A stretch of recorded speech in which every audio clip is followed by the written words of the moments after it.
এই রান্নাটা হয়ে গেলেই সবাইকে ডেকে খেতে বসিয়ে দেবো বৌমা। আচ্ছা মা, ঠিক আছে। মা, ও মা, এই বাঞ্চতটা এখানে কেন এসছে?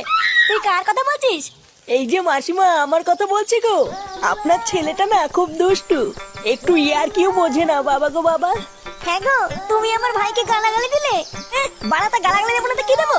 ও বলছো তার বাল, বাড়া আমাকে ঘরে একা পেয়ে আমার প্যান্টের ভিতরে হাত ঢুকে দিয়েছে। মা গো মা, জামাই বাবু তুমি অত রেগে যাচ্ছ কেন? আমি তো তোমার শুধু একটু সাইজটা দেখছিলাম গো। কি ছিল হোম তার বাল? বাড়ি গিয়ে বাবার সাইজ দেখবি যা। কি সব উল্টো পাল্টা কথা বলছিস তুই? যা বলেছি ঠিকই বলেছি। লেওরা আজকে প্যান্টের ভিতরে হাত ঢুকে দিচ্ছে, কালকে তো বলবে হালকা করে পুঙাও মেরে দাও। এই কি হয়েছে রে? এত চেঁচামেচি কিসের? দেখুন না মেশামশাই, মা গো মা, আপনার ছেলে একটু ইয়ার কিউ বোঝে না। ওটাই আর কি ছিল বাঞ্চদ? দেখেছেন তো কিভাবে বলছে।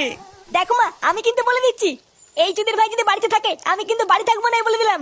চোরে বাচ্চা, তুই ঘর থেকে বেরিয়ে যা। আমরা কোনো কাজকর্মের বেলায় নেই, কোনো রোজগার পাতি নেই, আবার বড় বড় কথা। ও বাড়া, মায়ের থেকে মাসির দরদ বেশি, তাই তো? বাড়া এখন তো দেখছি আমার থেকে এই বাড়িতে এই হোমোচোদার দাম বেশি। লেওরা যেদিন এই হোমোচোদাটা তোমার ধুতির ভিতরে হাত ঢুকিয়ে নেয়ানারি করবে সেদিন বুঝবা বালের এই বাড়িতে আমার কোনো দামই নেই।